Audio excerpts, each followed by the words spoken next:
How's it going, everyone? Data here, and welcome to episode number 1 of our brand new franchise mode series here on NHL 26 with the Detroit Red Wings to tackle the first half of year number 1, the 2025-26 season, the beginning of the data plan, which will be put into motion starting today, our first day in office. The Yzerplan is over, as we saw last episode in the big franchise overview. We covered a lot of what has gone wrong here in Detroit. Once the gold standard of success in the National Hockey League, now on the verge of a 10th consecutive year of missing the postseason, moving into their 99th NHL season. So here in Detroit, our mandate is clear: make the postseason as soon as possible, but also set the team up for the future. Don't do what Ken Holland did and throw out crazy contracts. Now the team is doomed a few years down the road. The data plan has a 2-year leash. Unfortunately, that's what we've been left with from the Yzerplan. The data plan has 2 years to make the postseason and then success from there. If we don't make the playoffs in our first 2 years, a lot of people have been asking, well, what's going to happen to the series if we missed in years 1 and 2? Well, that's a bridge that we'll have to cross if we get there. That might be the end of the series right there, ladies and gentlemen. We're going to put the stakes as high as they can possibly be. So in year number 1, whatever direction we go in, we know that year number 2 is the absolute max of our leash to make the postseason. The 2027 postseason would be as far as it can go. So in the last one, a ton of comments were left by the assistant general managers. If you're new to the series, you'll find out very quickly that this series would not function without the assistant general managers adding in their thoughts. So there were, as always in the introductory episode, a ton of comments. It took me about a week to reply to, as well as over in the Discord server, a ton of thoughts and discussions that were had there from the on-call AGMs. So it took a long time to kind of compile what our game plan was going to be moving into the first half of year number 1, but I think I have it in mind. The data plan is ready to go into motion, and from here we'll have to adapt, shift, and make moves on the fly to make sure that we're always in the best position possible for this year, next year, and into the future. So in the franchise overview, we did get a little look at the lineups and things like that. If you're noticing some differences in line chemistry or positions, even like, for example, Berggren was a center last time, now he's a right wing, left wing. After the introductory episode, I took some of your suggestions in the comments, different things that didn't make sense. Here's a perfect example. Berggren is not a centerman, he's actually a winger. I went back, I fixed up my custom roster, Data Franchise now V2 out on PlayStation 5, and then I reloaded the franchise mode. So it didn't change anything. We didn't simulate at all, so it's not like anything changed. The only thing that slightly changed is that because I changed a lot around the league in terms of positions, some teams no longer had certain players on the trade block. Like, let's say Nick Schmaltz was no longer on the block in Utah, but other players were now freshly on the trade block. So that was only small difference, just for complete transparency. But aside from that, yes, I did make a new save file with my newest roster being applied. So that being said, we see DeBrincat, Larkin, Raymond here as the top line. We love that line, but are we confident with the second line? Casper, is he a bit over his head as an 83 overall, listed as a third line scoring forward to be there with Patty Kane? Then who's on his left? Can we trust Michael Rasmussen or Elmer Soderblom to be there? Then the bottom 6, there's a bunch of 81 to 82 overalls with bad contracts. Kopp with 2 more years of 5.625. JT Comfort, 3 more years of 5.1. And on defense, yes, we could trust Edvinsson and Sider, but after that, are we going to trust Hall, Sherrod, Bernard Docker, these 80 to 83 guys on the second and third pair? It all comes down to, are we trying to tank in year number 1, or are we more trying to, okay, let's see what happens, or is it that, no, we're really making a push? So for example, over in the Discord server, that was one question that I asked the on-call AGMs to just have a vote on a poll. For example, are we trying to tank in year number 1, get a good draft pick in a deeper 2026 class, shed those bad contracts, and then make our big push in year number 2 as we're, players in free agency and all that? Or do we make trades now and push in years 1 and 2? Or number 3, do we maybe make some trades? See below, I threw out a few ideas.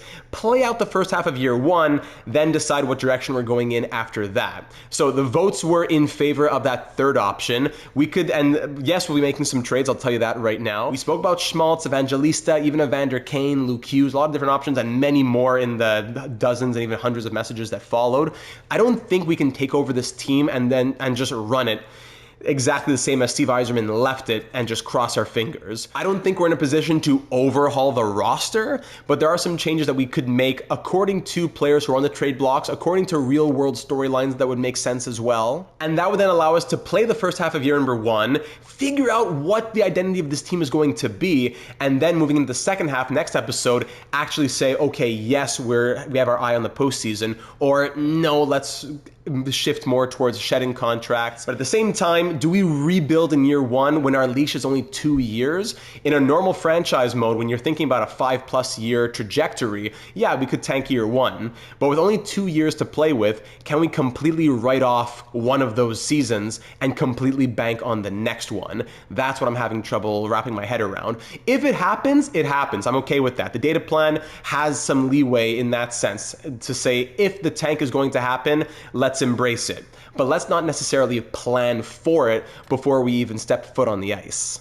So as I said, a ton of comments left from the AGMs in the last one. Thank you so very much to everyone who took the time to leave their thoughts. I can't feature all of them because it's already a long enough intro and it would be another half hour if I went through all of them. But just to feature a few very quickly, Halo Creamy, one of our channel members, said, "Not gonna lie, I love the data plan. Great way to start off the series.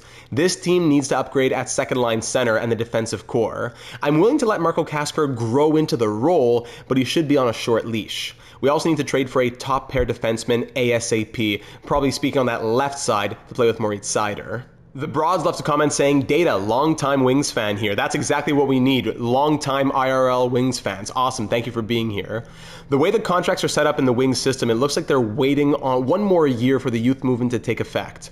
Hall, Sherratt, Gustafsson on defense, and Kane and JVR are all just placeholders on offense.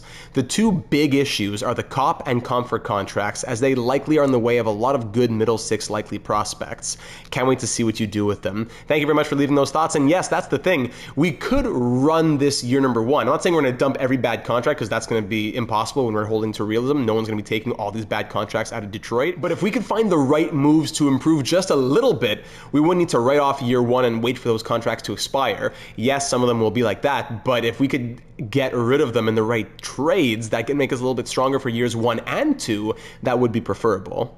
There were a lot of thoughts about the acquisition of Luke Hughes. DRK Design, for example, saying, "Honestly, trading Axel Sandin-Pellikka for Luke Hughes would be kind of interesting. I also feel like Kasper will grow pretty quickly and be a really solid second-line center. I feel the needs for the team are just a little more depth in the bottom six and our defense." Thank you, DRK. So yes, Luke Hughes would be super interesting, but because he is not able to be offer sheeted in the real world, we kind of came to the conclusion that, okay, we're not going to go after Luke Hughes. Would it make sense to get him someday as well as the other Hughes brothers with their ties to Michigan? Sure, awesome.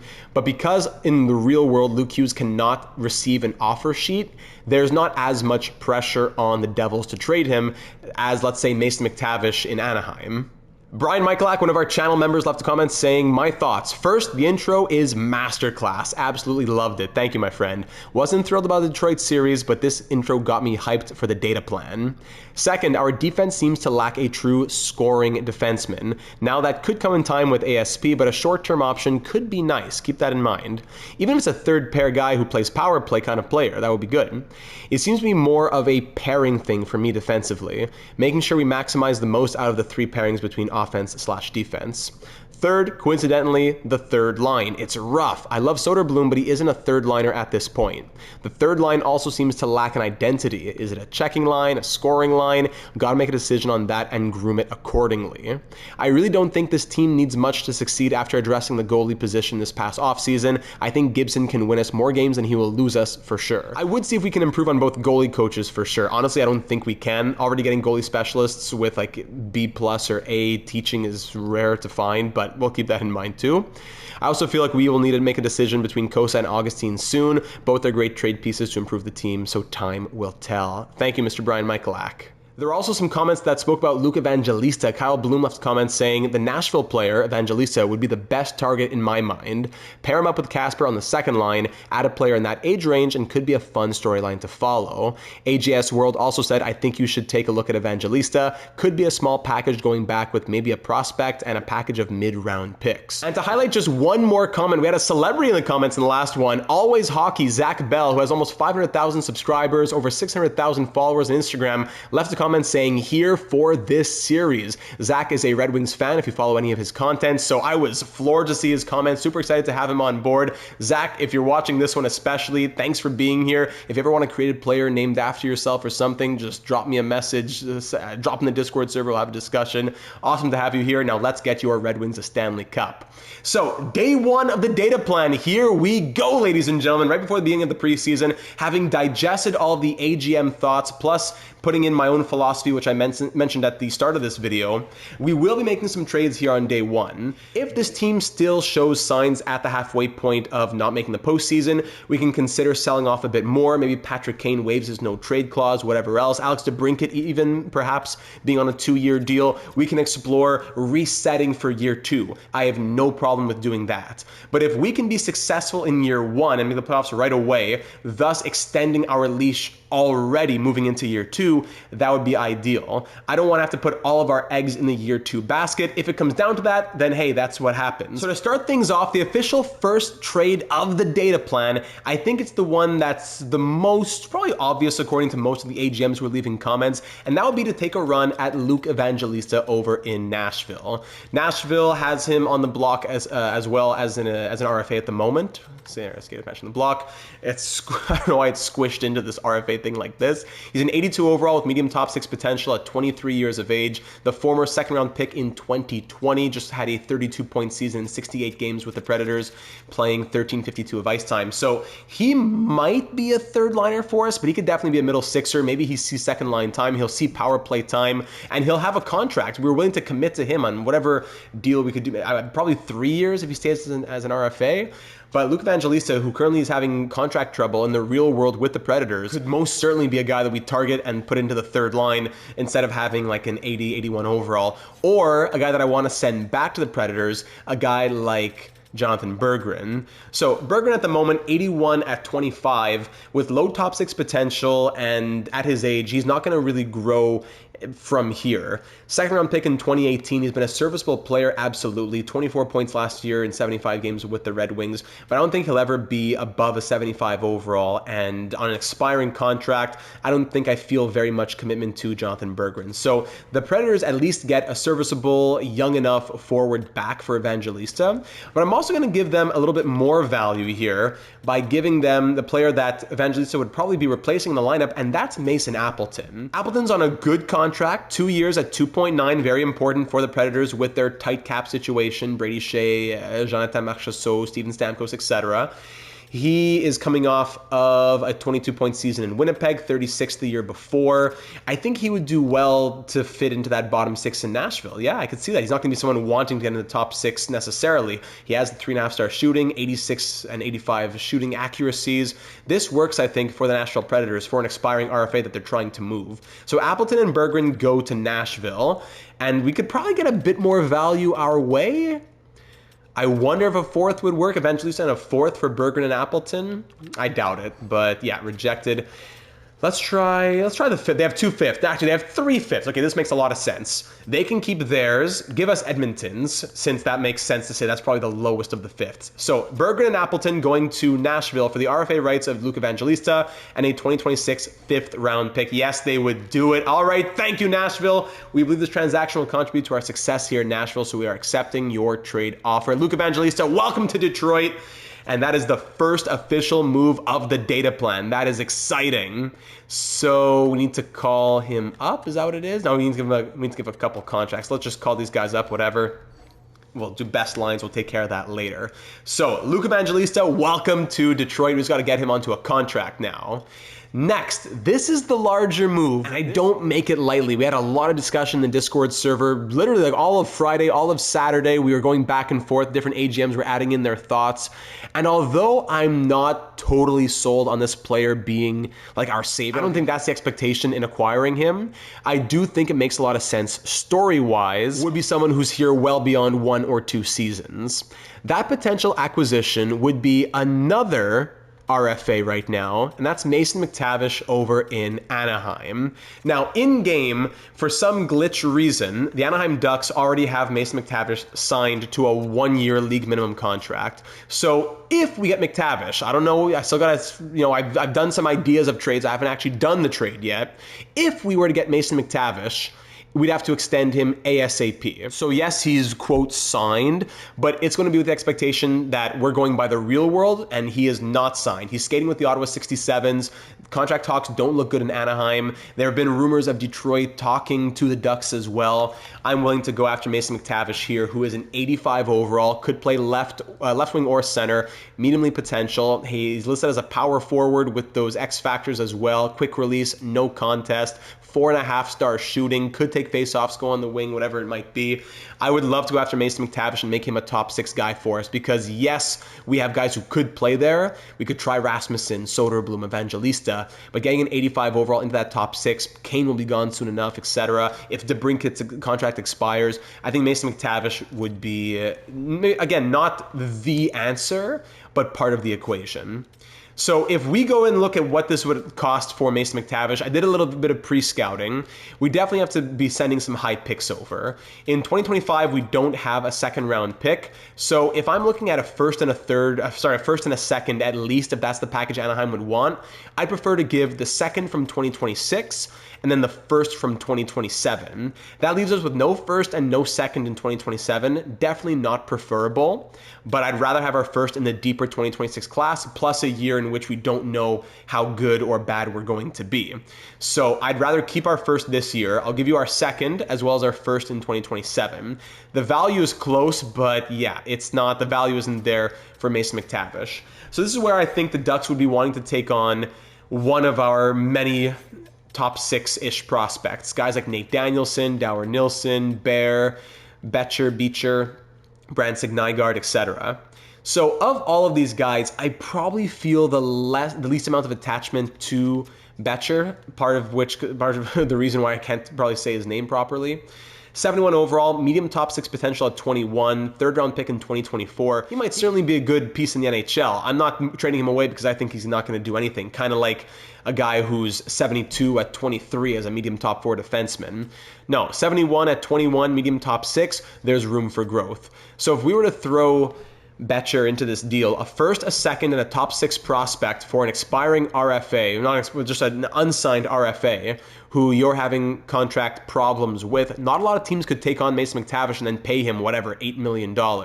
We are one of those teams. We're very interested. And you know what? We're taking a big risk here. If we are a bad team, that's a high second round pick, possibly a lottery pick in 2027. We can't add protections to it. The Ducks are getting a good deal here. So it's going to just be McTavish. And if we get anything back, it would be draft picks. I don't know, 4th and a 7th, but I doubt they're going to let that. No, it's going to be just probably straight up, if anything. We might even need to add more. But we don't have a lot of picks. It might have to be another low prospect. Then at a certain point, it just doesn't become worth it. Would you do it with a 6th and a 7th involved, Anaheim? Too far off. Even just the 7th isn't sufficient at all. Okay, so I doubt they do this, but are we comfortable doing this straight up? A first next year, a second this year, and one of our top 6 prospects in exchange for a mediumly potential top 6 forward, Mason McTavish. Again, who isn't a guarantee, but makes us stronger today and into the future for when we run it back in year 2. Let's say if things don't go right, we can go out in free agency and add complementary pieces around him. We're gonna try sending it. What do you say, Anaheim? Okay, they would do this. I think the AGM sentiment has been high enough that I'm not gonna ask for permission for the official green light. I also don't want to put spoilers. I think the sentiment in the Discord has been high enough to go after McTavish if the price is in this range. So I'm going to say, yes, we do it. Mason McTavish, welcome to Detroit. A huge piece of the data plan coming into play right here, day 1 in office. Thank you, Anaheim, for the deal. High picks going back and a good prospect as well. Woo! And I still have one more trade in mind. Wow, so that's big for the forwards. Top 6 for McTavish, middle 6 for Evangelista. Now, here's my last thought. We had a lot of different ideas about different forwards that could also be there, by the way. Like, I know there was discussion about Pavel Zacha, about Chinnikov in Columbus, but I see those guys in the 82 to 84 overall range signed on for, a couple years each. I see them as potential issues. If they don't do well, they turn into another cop or another comp for a lower overall guy who's taking up more money. McTavish is not a guarantee that he'll do well, but it's a guarantee that he'll be a top 6 player for us. Not a guy like Cop or Comfer who are paying top 6 money to play as a third liner, $5+ million. So while I still see those ideas like Zacha and Chinnikov, and we could definitely think about them, after the first half of the season or into next season, I think that's going to be it for the forwards now. McTavish and Evangelista join the forward core. I think we see one more trade as we target a defenseman now. So on defense, we already saw before when we went into the lines, the defense right now, starting by overall, it's pretty ugly, pretty fast. Seider and Edvinsson could be the top pair, but are we comfortable with Gustafsson and Bernard Docker as our second pair, and then Sherratt and Hall as our third pair? We might not be able to dump these contracts, but we could potentially bring in a better defenseman. And there might be no better defenseman on the trade block who makes a lot of sense, who also wouldn't require a boatload of trade value, than Mike Matheson over on the Montreal Canadiens. With the situation that the Canadiens are in with their defense, where they have Hudson, Gouli, and Matheson all on that left side. In the real world, Gouli is going to be that left D number 2. Matheson's, if he stays in Montreal, he's going to have to be left D number 3. The Canadiens, I think they want to keep him IRL. I'm a Canadiens fan, right? I would love to keep Mike Matheson for the right price, but I think if they could get a good package back, and he's on the block here in this universe, I think it makes sense for them to move the 31-year-old. He's an 86 overall. He could play first pair with Seider. He could play second pair with whoever else, but he just gives much more strength to that left side. So if Mike Matheson is coming to Montreal, here's what I was exploring. I think it was Cheating Heel who mentioned this in his comment, where maybe we could swap one of our bad contracts with the Cop and the Confer situation like that, and we take on an even worse contract, but one that has less term. Also in the trade block here in Montreal, we see Brendan Gallagher and Josh Anderson. Both are willing to come to Detroit. Both are signed on for 2 more years. Anderson making 5.5 and Gallagher making 6.5. Now, if we could, let's say, take Josh Anderson off the hands of the Montreal Canadiens, they're now freeing up a ton of money for the Lane Hudson extension that they need to do at XYZ. They free up all of that. And you know what? I think being a Canadiens fan, I feel like I have, my finger on the pulse of the team. Who else might be a possible trade? I could see Sean Farrell also be a guy that they dumped. 74-23. It was Slow Burn in the Discord server who mentioned this. He has no value, but just to help, he sims well, so just to help the AHL system, let's throw him in there. The Canadiens can get some value back for Sean Farrell too. We treat him as a toss-in, but really he'll help the Grand Rapids team. So Matheson, Anderson, and Farrell coming back to Montreal. Going the other way, because they still need a left defenseman there to fill in for Mike Matheson, it would be Eric Gustafsson. He's not, he has value, not a ton of value, because he's going to be just on an expiring contract. I like Eric Gustafsson in game. I think he simulates pretty well usually with the offensive attributes that he does have 89 passing, for example, and 4-star shooting. I would prefer to keep Eric Gustafsson. However, if it means getting Mike Matheson and the Canadiens get a left pair defenseman who's only making $2 million as opposed to 4.875, and they dump Josh Anderson, I think this makes sense. So if I give you Eric Gustafsson, as well as one of the bad contracts that I wanted to dump, because the Canadiens, here they're listed as sellers, I don't know why. Really, they would be interested in these players. So Cop, 2 years at 5.6, it wouldn't make sense to take on a higher contract. So JT Compher, he's willing to go to Montreal. They take on 1 more year of term, but they save $400K over the next 2 seasons. I'm thinking of tossing in a prospect here. They're interested in Shai Boyum. So Boyum's 73 overall at 22 with medium top 4 D potential. Definitely could still be valuable, especially with 87 puck control, 84 passing. But maybe we can move him, as we also have Sandin Pelika. But I prefer to keep Boyum. But if he gets it done, that might be necessary. Who else here in the rookie category? We have to be looking at Danielson, Dower, Nielsen. I don't want to move those guys. Might have to be Boyum to get this deal done. To get a big improvement on the defense on the blue line. And we would be extending Matheson, by the way, if I hadn't mentioned that. I know we don't need to do this move necessarily. We could survive with Gustafsson and Bernard Docker maybe, but we can't be playing with fire too much on a 2-year leash.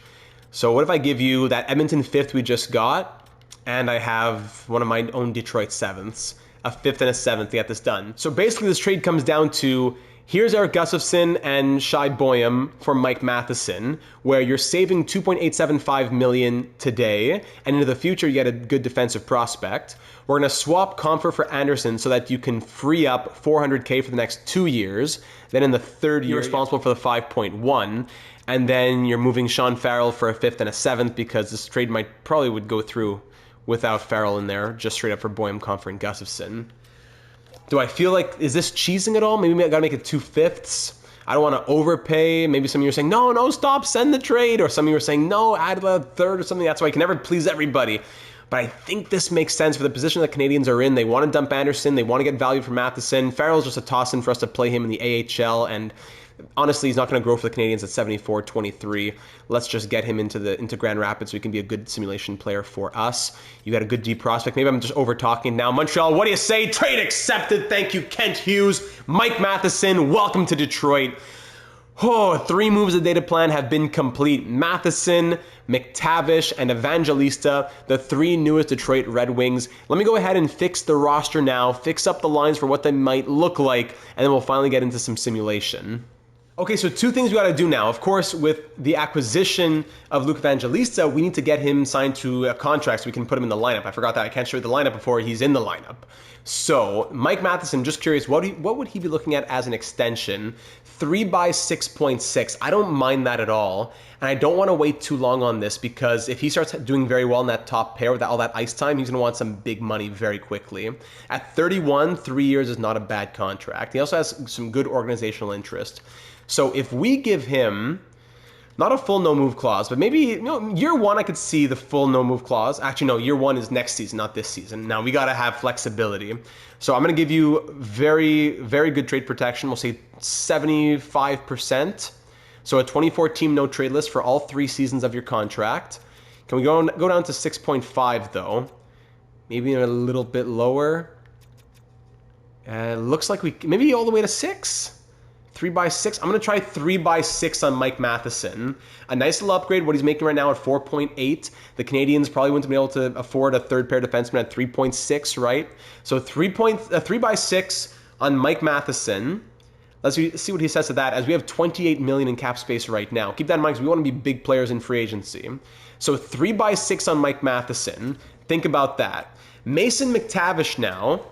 We got to give him his big extension. I think without even considering anything else, we need to have it be an 8-year extension because he wanted that long-term deal. The Ducks wanted to bridge. He wanted the long-term. We got to go long-term. And I would think that it has to include a no-movement clause in years 5 to 8. So we have 4 seasons to think about whether or not we like Mason McTavish. And then from there, if we like him, we're going to be locked into the no movement clause. I think that's going to be what it has to be. So as we'd be talking with them, as we'd be talking with Anaheim about the acquisition of Mason McTavish, we would already have known what he would be looking for as a contract. So hold on, not quite $9 million, but probably he only wants 8 years. Hold on, he wants 8 years at 6.625. I didn't even realize that. 8 years at 6.625. So 8 by 8. Might be the deal here on Mason McTavish. Would that be crazy? 8 by 8? I think that would be pretty fair. We could get it cheaper, and in real life it might be more expensive, but I'm not sure how the cap is going to be rising in the game, so I don't want to bank on it going up 10 million like in the real world. I think 8 by 8 makes sense. He is an 85 overall, but he's 22 with medium league potential. I'm going to say yes. There might be some disagreement there again, but I think this is what the real world contract might be. We'll see whatever that contract is whenever it happens. I'm going 8 by 8 with the full no move in years 5 to 8. Yes, that's what we're going to do. So that's 8 and that's 6. That gets us to 14. That leaves us still with 14 million to be players in free agency. Not to mention if we could shed the Kopp contract and whatnot. So we got Gustafsson and Comfer out. That's great. We brought in Josh Anderson, which costs us $400K more, but we get that 3rd year off. Instead of paying JT Comfer for 3 years, we're paying Josh Anderson for 2 years. Evangelista only wants a 1-year deal. Yeah, let's go 3 years to stretch the RFA eligibility. Yeah. He's probably looking at 3 by 2, right? Yeah, let's just go to 3 by 2 on Evangelista. 3 years, $6 million. 3 by 2 for Luke Evangelista. And that'll be that, okay? I'm not going to do extensions for anybody else. I'll leave that for the AGMs. Edvinson's going to be one that we have to look at extending very soon. I'm going to leave that for the other AGMs to think about, okay? Matheson, McTavish, and Evangelista contracts send out. And you know what? We would need one more forward so that Austin Watson isn't our 13th forward. If we want a 13th forward, we do have JVR already. I don't know about Max Pacioretty. Jack Roslovic is out here. It might be Jack Roslovic, who's still without a contract after a solid year in Carolina. What would Jack Roslovic be looking for a 1-year deal where he might be more of a 13th forward? Yeah, you know what? Let's 1 year, 1 way, 1 million on Jack Roslovic. He'll sign that right away. Yeah, I accept your offer. Jack Roslovic, welcome to Detroit. The EA roster has him at like 83, I think. I'd put him down to an 81, so that's fine. He might not even be a full-timer on the fourth line. I'd rather have Soderblom there. So we'll start into the preseason. We'll advance. Yeah, Todd McLennan wants to talk. Todd, how are you, buddy? Hello, GM Data. Together we have a great opportunity to lead the team to greatness. Our journey starts now. Let's establish our goals. How about you just do what you want to do, man? Because management morale is all that really matters here, right? Okay, wonderful. We'll advance into the preseason, even though we haven't really set our lines just yet, waiting to hear back from all these people. Let's see what they have to say. 3-1 win against Buffalo. Very good. And all right, Mason McTavish is on board for the 8x8. He accepts the offer enthusiastically. And Mike Matheson, not interested in extending my contract at this time. And Evangelista, yes, accepts as well. Awesome. Hope for a long, healthy, happy relationship. Very good. 4-2 win. Okay, so Evangelista and McTavish are on board. I'm not going to force the Matheson extension. We'll do it at the halfway point if we have to. So Matheson, I wonder if his interest has changed at all. No. So it's still the same thing, it looks like. 3x6 is a no. So, you know, let's wait. If things don't go well with Matheson, we could trade him at the deadline or the halfway point. I'm not going to commit to him right here, right now, if 3x6 is a no. So let's wait on Mike Matheson. With that being said, now let's set the lines. Well, it's going to be best lines. Let's just go best lines until the end of the preseason. Puts McTavish, hold on, that's a bit too crazy. Larkin will go here. Casper will go here. Okay, hold on a second. Presto changeo. And there we go. Let's try this for the rest of the preseason and see what happens. And eventually we'll have conversations with the players to change their line scheme preferences to adapt to Todd McLennan. All right, let's into the end of the preseason, and then let's see what the results look like. Okay, so at the end of the preseason, which doesn't usually mean a whole lot, we are 6-0-1. Okay. Dylan Larkin scored 11 points in 7 games. Jack Roslovic, playing 11:47 of ice time, scored 8 points in 5 games. Okay, Jack, I see you. Patty Kane had 6 goals and 7 points. McTavish 6, good. DeBrincat, Soderblom, Raymond, even Josh Anderson in there. Matheson 3 assists and a +6. Okay, all right, the data plan looks good in the preseason. Some tough plus minuses here. The third line, okay, Evangelista 1 assist, -3. Rasmussen 2 assists, -4. Soderblom might move up in that lineup, and maybe Rasmussen moves down. And goaltending, John Gibson 5-0-1 with a shutout, .936 save percentage, 1.99 goals against average. And Talbot had 2 appearances, making 45 saves on 47 shots. Okay, awesome to see, but again, the preseason. So yeah, with all that done, now what I'm going to do, I probably could have done this just a few days ago, but it's not a big deal. Now what I'm going to do is pause, set up all of the scouting. It's a big process. I have my whole video on how to do your scouting, which is out if you want to know how to maximize your scouting and fully uncover the top 200 to 250 plus prospects every draft class. I'm going to go and do that to set up the scouting for the year number 1 draft, and then we'll sim to the beginning of the regular season for the first game of the data era. Whew, okay, the scouts are sent out, the lineups are set in the NHL, in the AHL. Let's get down to business. Game 1 of the GM data era. Here's how our lines will look moving into the first game of the 25-26 season. DeBrincat, Larkin, Raymond on the top line with the +2. McTavish, Casper, Kane on the second line with the +4. Soderblom, Kopp, Evangelista on the third line. I like what Elmer was doing in the preseason, and Rasmussen didn't look good on that third line. So let's try making a swap there so that Rasmussen can play with Roslovic and Anderson on the fourth line.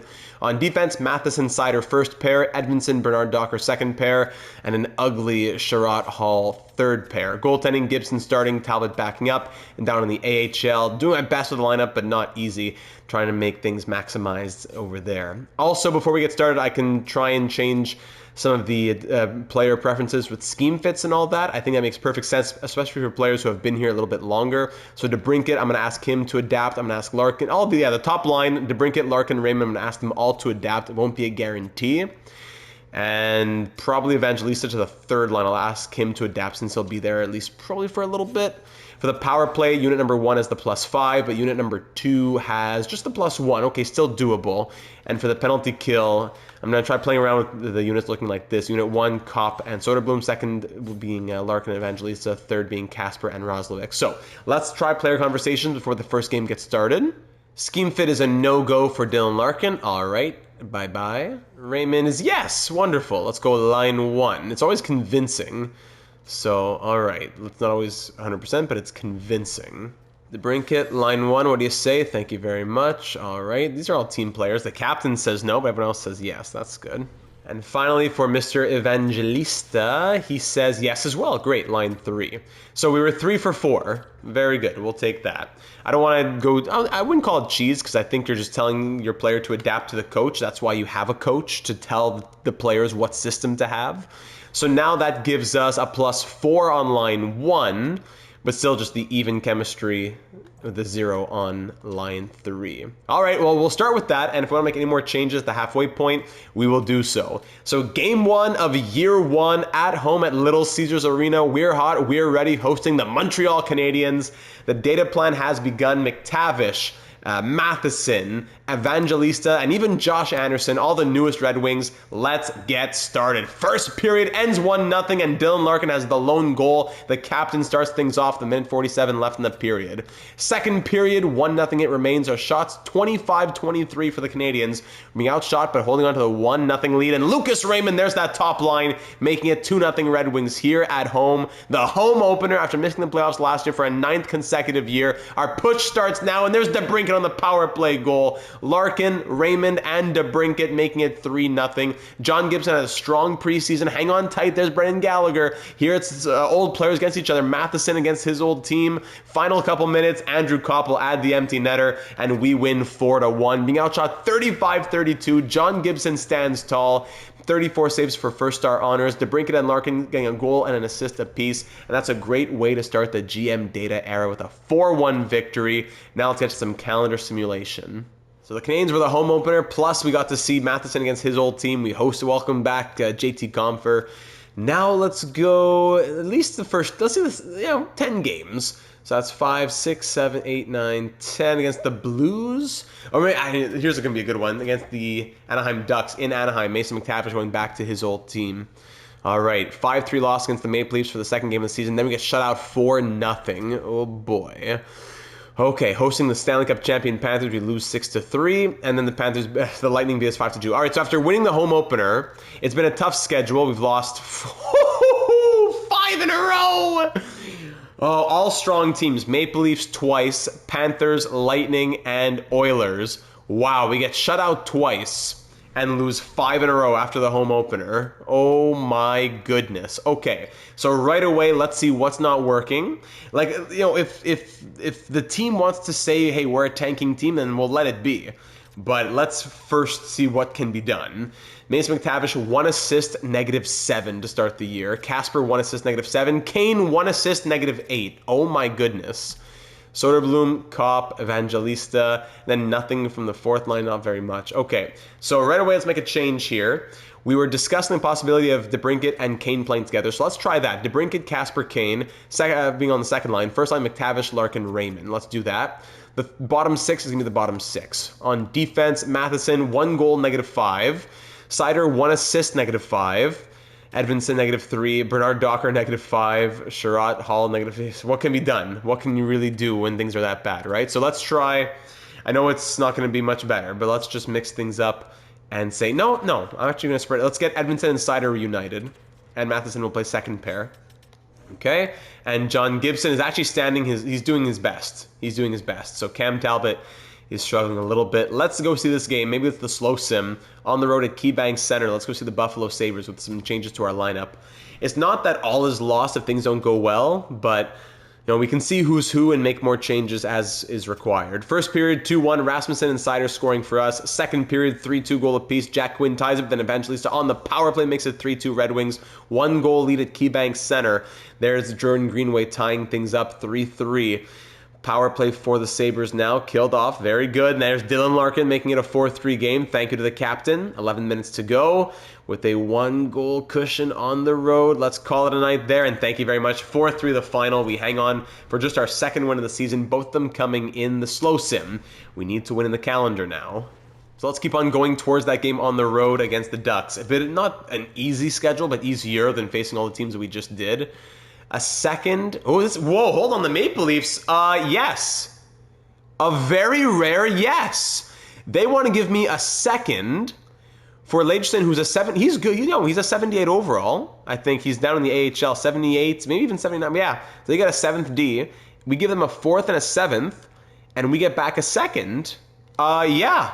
A very rare thank you very much. There you go. Okay, done. Thank you, Toronto. I'll take a second-round pick for that. For all the nonsense trade offers we get, I have no problem saying yes when they send us one that is in our favor. Thank you. And that allows Vero to get in the lineup, as he has, what, 7D potential? All right, there you go. And you say replacing all lines, but it's never all lines. They always want to play with you just a little bit. We'll put Danielson in like that. Even Ian Mitchell's not even playing. All right, great.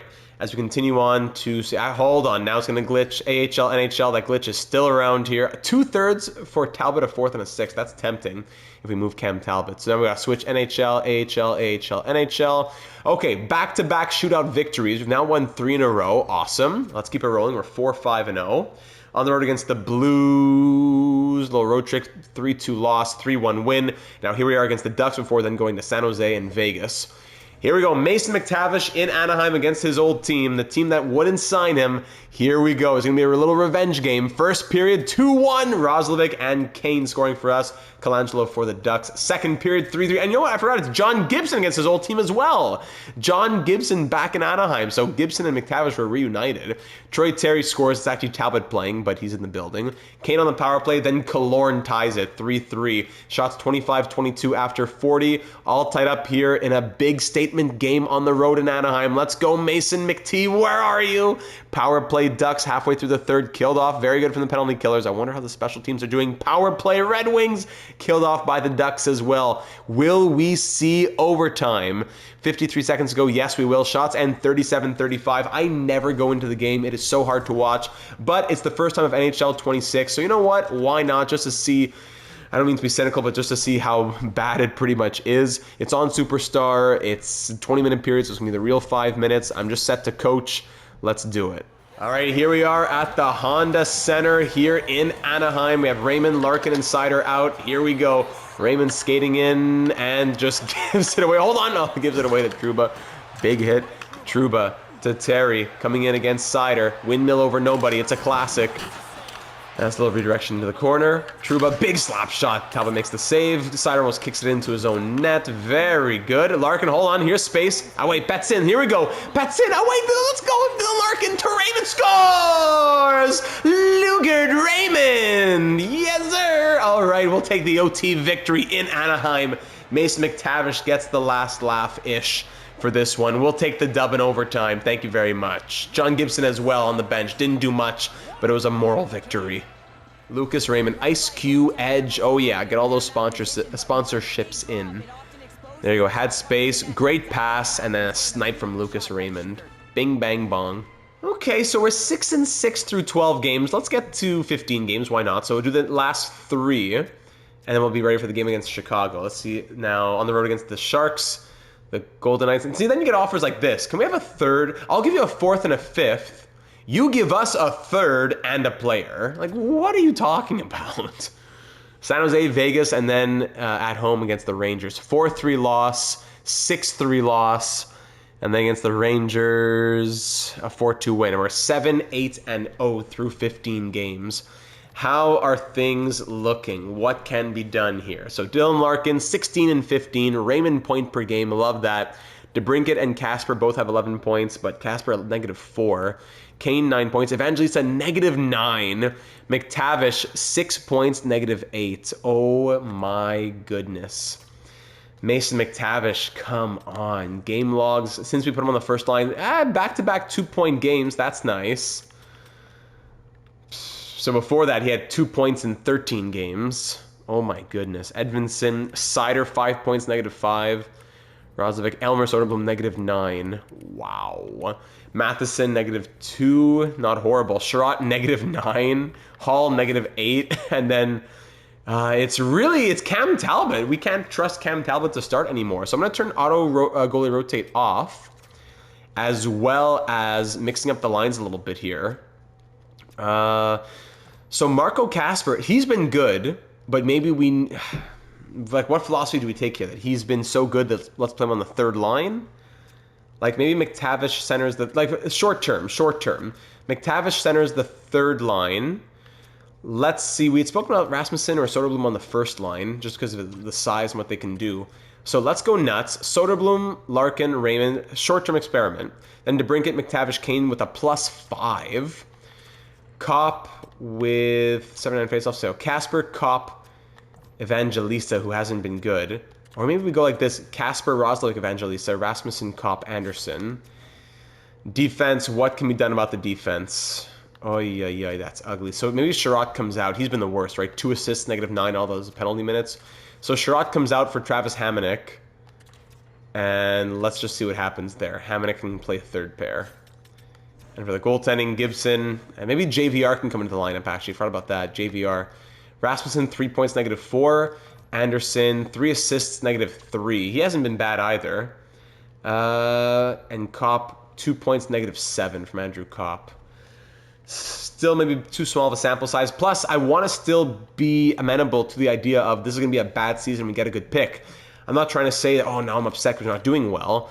I just want to have things be clear. And if it's going to be clearly bad, then fine, so be it. But if we can make a few changes, make the playoffs, I also want to explore that. So auto goalie rotate will be turned off as I went the wrong way, as we cannot trust Cam Talbot at the moment. And we'll go see this game here against the Chicago Blackhawks. Hosting the Blackhawks at Little Caesars Arena. Let's hope we're hot and ready. First period, 1-1. It's Rasmussen for us. Second period, 4-2. Bertuzzi scores, but then Kane, Rasmussen, and Larkin put us up 4-2. Let's call it there. 3 goals in the third, and the Blackhawks beat us 5-4. Bertuzzi, Kaiser, Burakovsky. If it's going to be a mess, then let it be a mess. I've made some changes. I can only do so much. We're going to see the Ducks again. All right, let's go see this one more game, and then we'll continue on in calendar simulation. A 6th and a 7th for TVR. No, thank you. Here we go against the Ducks. I got to update the scouting after this game as well. Here we go. The Ducks are 9-5-2. Gibson and McTavish hosting the Ducks. First period, 1-0, Simon Edvinsson. Second period, 2-0, Patrick Kane. He's scoring. Thank you. 2-0 after 40. There it is. Mason McTavish with the power play goal. He has life. Let's call it. And it's 4-1 the final. Vetrano with a power play goal. And McTavish ends up scoring 2 against his old team, getting first star honors, 2 goals and an assist. Gibson, 30 saves against his old team. That is the Detroit Red Wings hockey we want to be seeing more of. All right, so update the scouting, and then we'll get back to simulation. Okay, scouting is set, and back to the calendar we go as we're getting closer to that halfway point. Any games in particular that we would want to see? Maybe the Evangelista's old team. Yes, Luke Evangelista's old team, the Predators, being hosted here in Detroit. All right, we got some games coming up here. Eastern Conference swing after the Western Conference that we just saw. And it's going to be a swollen knee for John Gibson out until December 13th. Great. So Jack Campbell will get called up, allowing Sebastian Cossa to be starting down in Grand Rapids. That's at least good for him there. Why can I not call up Jack Campbell? Oh, he must be on some sort of AHL-only contract. I didn't think about that. I mean, it wouldn't be the worst thing to call up Sebastian Cossa, right? Because I can't exit and sign the goalie. So I guess it's going to be Sebastian Cossa coming up. All right. Well, he's not going to be for the longest time either. So we'll put Talbot as the starter. He was really struggling, so here's his chance. And Cossa backing him up. Then down in the AHL... Jack Campbell and Rudy Guimont. Okay, and let me guess, I gotta swap AHL, NHL, NHL, AHL. So anyways, there was a 4-1 loss against the Sabres, 3-1 win against the Rangers, a second for a 4th, a 5th, and Hamonic. Now that is tempting, especially if we don't have a 2026 second anymore. You know what, Dallas? I have a hard time saying no to that. Turning a 4th and a 5th, a 4th this year and a 5th next year into a 2nd this year because you want Travis Hamonic. You know what? I got to say yes to that. We're not in seller mode just yet, but we're getting close. So Dallas, thank you for the 2nd round pick. We moved that in the McTavish trade. So if you were thinking, no, what a mistake, why do you get McTavish? Well, you know what? We just recouped the 2nd round pick in this draft, so there you go. And you know what? Worst case, we trade Mike Matheson. So that's not horrible either. But the data plan is let's try and let's see. So defensively, 1, 2, 3, 4, 5, 6, that's fine. And if we have to call anybody up, it's Albert Johansson or even Ian Mitchell. So Travis Hamonic was expendable. And you know what? I'll call up Ian Mitchell just to be ready there as 7th D. Come on, there you go. If need be. 7th D, if need be. Okay, thank you, Dallas. So now on defense, goodbye Travis Hamonic. Justin Hall there. Sherratt back to a full-timer. -4. No, it can't be -4. Ian Mitchell, get in there. With a 0. Ian Mitchell's going to get some chances. Okay, we can pause the sim here. Do I have to swap AHL, NHL, or are we good? Okay. Ooh, so 4-1 loss, 3-1 win, 2-1 loss, 3-2 win, 7-6 loss. All of these wins and losses are by 1 goal, man, so often. 10-12 is the record. A 3rd and a 6th for Andrew Kopp. Now that is tempting. Keep that in mind. Shootout win against the Devils. Very narrow victories. Here against the 13-7-2 Nashville Predators. Appleton and Berggren against their old team, and Evangelista hosting his. Here we go against the Preds. First period, 1-0 Alex DeBrincat. Second period, 1-1 Jonathan Marchessault. 1-1. Whoa, shots are 32-11 through 2 periods for the Predators. Oh my goodness. Simon Edmondson makes it 2-1, being outshot almost by triple, 36-13. Yet we are still up 2-1. Oh boy. Cam Talbot, who had a slow start to the year, is showing his capabilities. Great with the trade deadline coming around soon. Final minute. Oh my goodness. 41 saves from Cam Talbot, from almost 41-year-old Cam Talbot, almost the same as his age. Edvinson and DeBrincat with a goal apiece, and we somehow win 2-1. Once again, a 1-goal victory. Okay, so I'm going to go ahead and say let's give a game to Kosa. It's auto-rotate for the... It's not... Sorry, it's turned off, so I have to do it myself. It's manual rotation. So Talbot gets the Lightning for a 6-3 victory, and Sebastian Kosa will get a chance here on the road against the Bruins. So he played in 24-25, 1 appearance, 12 saves on 14 shots, and then 1 appearance now, I assume in relief, 15 saves on 17 shots. So in his career, 27 saves on 31 NHL shots. But I believe this will be the first start of his career. On the road at TD Garden against the 15-7-4 Bruins. I believe they have Korpisalo in there, yes. First period, 1-0, Lowry. Second period, 2-0, Pasternak. 2 goals on 21 shots is not bad, but we have nothing on Korpisalo, as we're down 2-0 in the third. Do we get one soon, or do we just call it a night by the halfway point? And let's call it a night. 2-1, we get one from Bernard Docker, but we cannot get a victory, as it's once again a 1-goal game. Patrick Kane with bruised ribs out until December 16th. Oh, goodness. Does Casper come back up now? 16 points from him? Yeah, so this is going to be where Casper comes back up in the lineup. He'll go here, DeBrincat will go there. On the second line, on the third line, we'll go Rasmussen, Roslovic, Evangelista. And on the fourth line, JVR comes in to play with Kopp and Anderson. On the power play, JVR can fill in on the power play for like a few games. It's a very short stint, so JVR can fill in there. It's only 2 weeks. I mean, is that super short? But we're also below 500. Let's see what JVR can do. Sometimes these old guys have magic in the game. And actually, Kosa would still be starting, eh? Oh, I gotta go fix that too. And there you go, Talbot. How is Soderblom doing up here? Didn't even think about that. Soderblom, 6 points, -7. Not working out super well. Maybe Casper goes first line. Yeah, let's try that while Kane is gone. Casper, Larkin, Raymond gives it a +2. Soderblom, McTavish, DeBrincat as the second line. Let's go crazy. Okay, let's go to the next back-to-back. We'll give... Eesh, the Flames are 25-2. We'll give Kosa the Oilers, maybe. Bruins, Blue Jackets, Seattle, big games coming out here. 4-3 shootout loss, another 1-goal game. 3-2 overtime loss, another 1-goal game. On the road against the Kraken, 6-2 win, whoa. Then a 3-0 win, whoa, all right, Cam Talbot. John Gibson available, awesome. We'll give Cam Talbot the 3-2 loss against the Flames, wonderful. And now Kosa can go back to the AHL. Talbot's numbers did get better, 901 save percentage, 3.24 goals against. Kosa, 40 saves in his 2 appearances, very good. But now, actually, Gibson's a playable injury, so we'll keep Talbot in. But Kosa will go back to the AHL and start for Grand Rapids. All right, so Talbot will start again until Gibson is fully healed.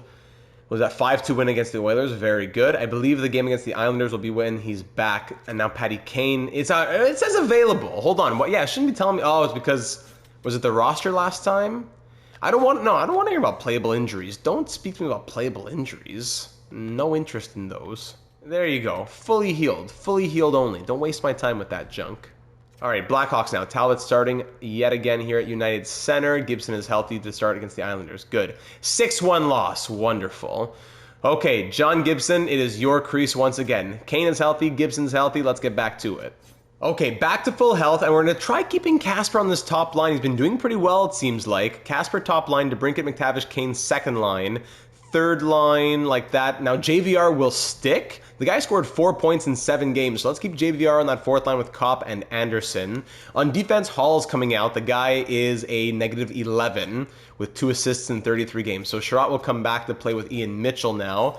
Gibson back to starting, and all is well in the world. So we're still on the fence here. We're 16-5-2. Could really go either way.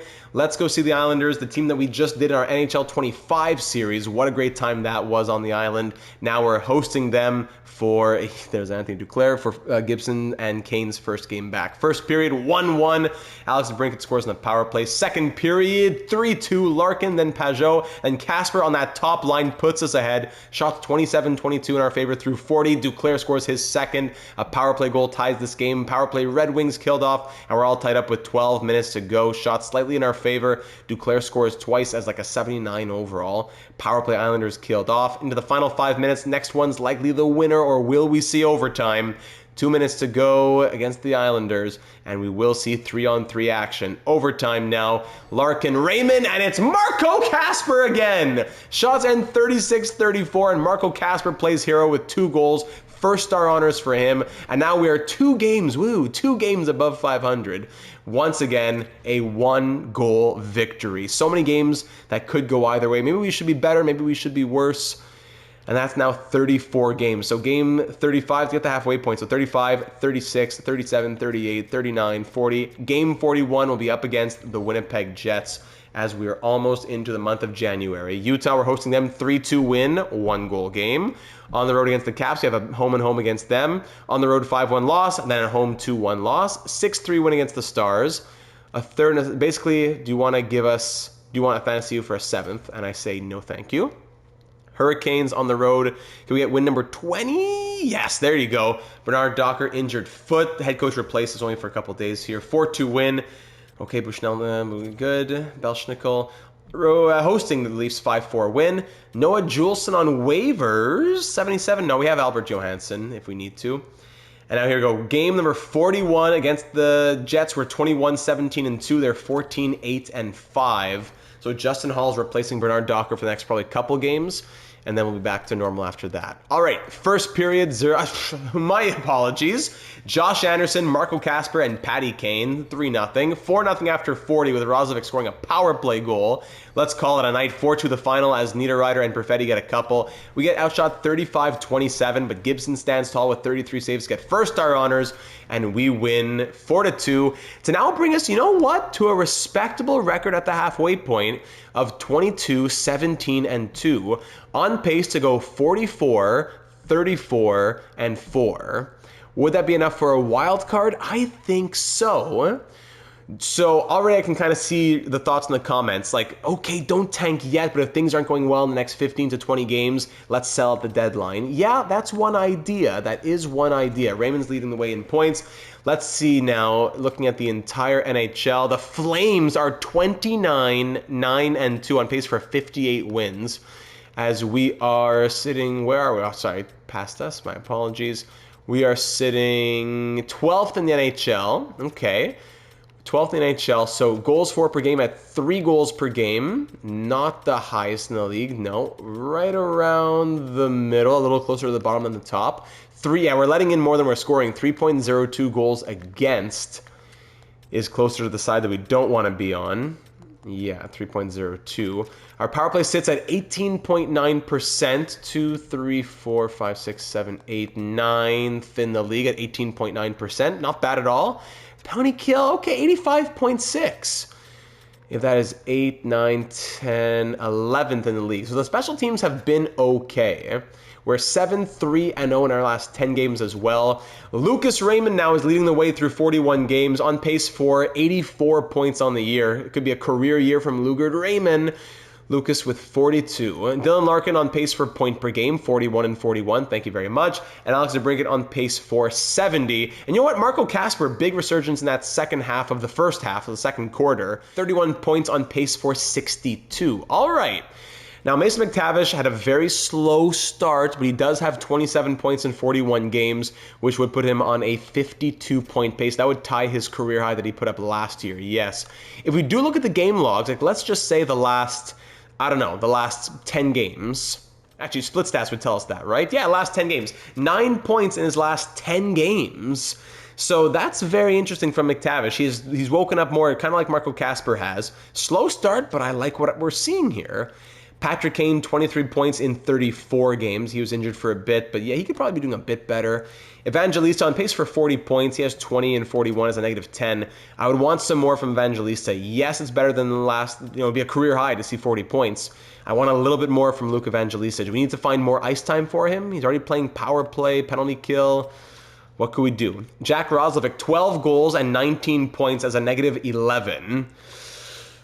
Mike Matheson is leading defensive scoring with 17 points and a +7 in 41 games. Okay, Simon Edvinsson has 15 points, -3. Seider, 12 points, -7. Rasmussen, 12 points, -6. Josh Anderson, 11 points, -1. Kopp, 10 points, -3. Bernard Docker, 9 points, +6 in 40 games. Elmer Soderblom, 7 points, -6 in 33 games. He got scratched and for JVR to stay in the lineup. JVR, speaking of him, 7 points in 15 games. So, okay. Ian Mitchell, 5 points in 20 games and a +2. Okay, Ian, I see you, buddy. We'll keep you in there. Sherratt, 2 points, -8 in 23 games. Hall, 2 points, -10 in 34 games. John Gibson is 13, 9, and 0 with a .915 save percentage and 2.77 goals against. And Cam Talbot is 9, 7, and 2 with 1 shutout, 900 save percentage, and 3.3 goals against. Not bad, not horrible goaltending there. Looking at the entire NHL just for a little peek, 66 points for Connor McDavid right now on pace for 132. All right, Draisaitl 65, Kucherov, Matthews. Tyler Toffoli on pace for 100 with 50 in 40. And for defenseman, Dahlin with 44. Wow. All right. Just a little taste for anybody who's interested. So now, moving into the second half of the season, we need to figure out, one, our identity or our trajectory, plan, whatever you want to call it. And number two, what are the potential trade ideas as we approach the trade deadline? So yes, we moved out that second round pick for McTavish, but we got the second back from Dallas. So we're playing with 2026 first, second, third, no fourth, no fifth, but a 6th and 2 7ths. And 2027, we thought we had no first, no second. Now we have Toronto second, then a third, no fourth, no fifth, but then a 6th, no 7th. So we are missing more picks than I would like, but getting back 2 second-round picks from making those trades that were offered to us really helps to replenish not only the draft pick stockpile, but also potential trade value either this year or next year. So that's good to see. All right, so that's the draft pick situation. Now, what are we considering? What might we be considering when we look at the trade blocks around the NHL? So Jared Tenorti there in Anaheim. Boston has Hampus Lindholm, but he's not interested in coming here. Corrali and DeHaan. I should probably keep it right here for you to see.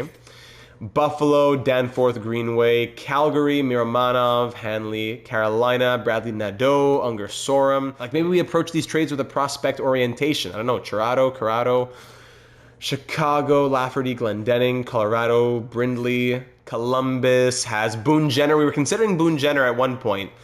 Boone Jenner, 9 goals, 19 assists. He has 28 points and is -4 in 39 games. 32 years old, expiring contract. I wonder. Mathieu Olivier, 6x3. Okay, good Branson. Dallas, Sam Steele. Edmonton, nothing much there. Florida, Los Angeles Kings, Minnesota Wild, Strammel. Canadians have, of course, Gustafsson. But how are the Canadians doing? They're 18, 19, and 2. So for them, it was freeing up the money. That made that deal make the most sense for them. So yeah, getting a prospect and getting cap space is what made the Canadians do that trade. The Predators, Brady Shea, we could acquire him for 6x7. Eric Howla would be interested in coming here, and everybody else on the screen. Devils have Siliev on the block, who's grown from a 75 to a 77. Keevan at a 74. Did they ever sign Luke Hughes? I wonder. Did they sign Luke Hughes? Yes, they did. 1 year at 2.345. At least there's that. That made sense for them. But Siliev, they have an excessive defense with Seamus Casey and Simon Nemec. That could be an idea. Islanders have Pellick, but we can't get him. They have Tony DeAngelo on an expiring deal. Rangers, Socorro Spence. Senators, not much there. Flyers, Christian Dvorak. Jimmy Vesey, Blake Lizotte. The Penguins, Rickard Rakell. Now, we were thinking about Brian Rust. I didn't pull the trigger at the beginning of the season because I wanted to see how the team would pan out. Now, here we are. Brian Rust wouldn't cost very much, and he is a hometown guy from Michigan, but at 33, to pay him 3 by 5.125, there would have to be Josh Anderson going back the other way at least. And still, it's a lot of money to commit to a guy who's going to be 35, 36. I do like the idea, though, of Brian Rust. Just, is it right for us? I don't know. Even Anthony Mantha's there. Hayes, Heinen, Novak. All right, the Penguins have ideas for us, but Rakell, yeah, and Rakell would be available too, 3 by 5. And what's he doing right now? 11 goals, 12 assists in 38 games. All right, San Jose Sharks, Gaudette. Kraken, Vince Dunn on the block for that left side. I mean, like, maybe we make some sort of swap where we extend Matheson and then trade him to the Kraken for Vince Dunn in some sort of package. I'm glad we didn't extend Matheson yet, but what are we going to do with him? I don't know. St. Louis Blues, Schenn, Falk, and... Okay, Schenn, Falk, not Fowler, but everyone else open to coming to Detroit. Metzer Joseph, Pia Suter. Okay, Lightning, Maple Leafs, Utah Mammoth, Carcone. Canucks, Garland, but he has the extension kicking in. Evander Kane, we're on his no-trade clause, so it doesn't work. Vegas, Korczak, John Carlson, and Matt Roy would both be open to coming here, but tough contracts in their own ways. And Winnipeg, nothing much there. Okay. I'll also just quickly look at any goalies on the trade block for those who are curious for the goalie situation. Georgiev on the block in Buffalo. Brassois on the block in Chicago. Nabokov, interesting, on the block in Colorado. High starter potential. 76 overall, playing down with the Eagles. Only 16 appearances, 3, 9, and 4. Ilya Nabokov, 76 overall, high starter. Keep that in mind. Fedotov also on the block, 80 overall there in Columbus. Kakinen on the block in Montreal. Yegorov on the block, also a high starter prospect, 72 at 19 from the Devils. Very interesting. I don't know if that makes a lot of sense for them, though, because, yeah, these guys are both 35, so I could see Blackwood pushing out Nabokov if they really are committed to him, but for the Devils, I don't think that makes a lot of sense. And that's it for any goalies who are 80 overall or higher-ish.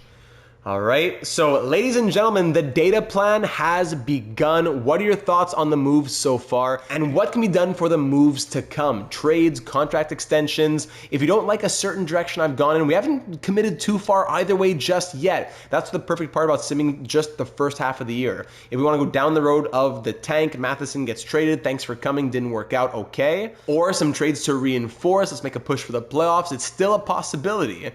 Now, for the extensions, hopefully that McTavish extension wasn't too much, but I think in the EA world it's probably too much, but for the real world, I think that's what it would cost if you're going to be going out and acquiring him.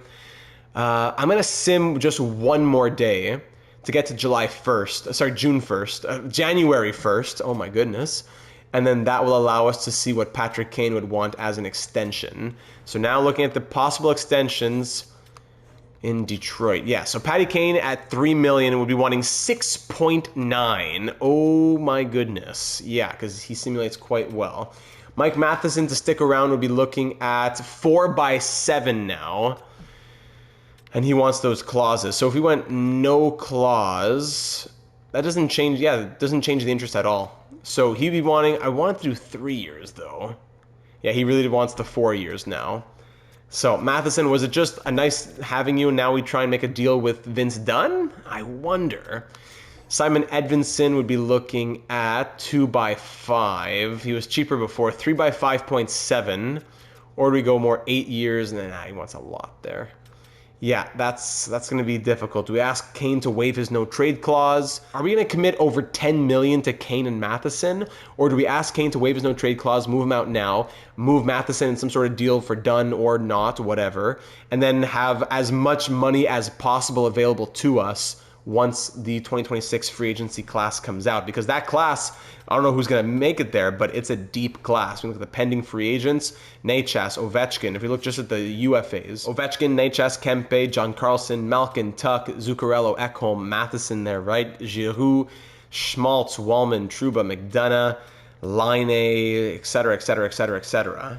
Okay, so I'll leave you off there, ladies and gentlemen. The data plan has begun. Now it's your turn. Down in the comments here on YouTube or over on the Discord server, link in the description. What are your thoughts on the move so far? What can be done moving into the second half? What's your idea on the direction of the team? And what are your thoughts on the data plan so far? Thanks for being here. Hope you enjoyed. Leave a like if you did. And of course, subscribe if you haven't already to be made aware of all of our uploads, including the Red Wings franchise mode and our live stream franchise modes, NHL 26, MLB The Show, Hockey Legacy Manager, and much more. This is the place for you. So thanks for watching, and I hope that you'll be joining us as an assistant general manager on our road to rebuilding the empire that is the Detroit Red Wings. So thanks again for watching, and I'll see you in the next one as we roll into the second half of year number 1.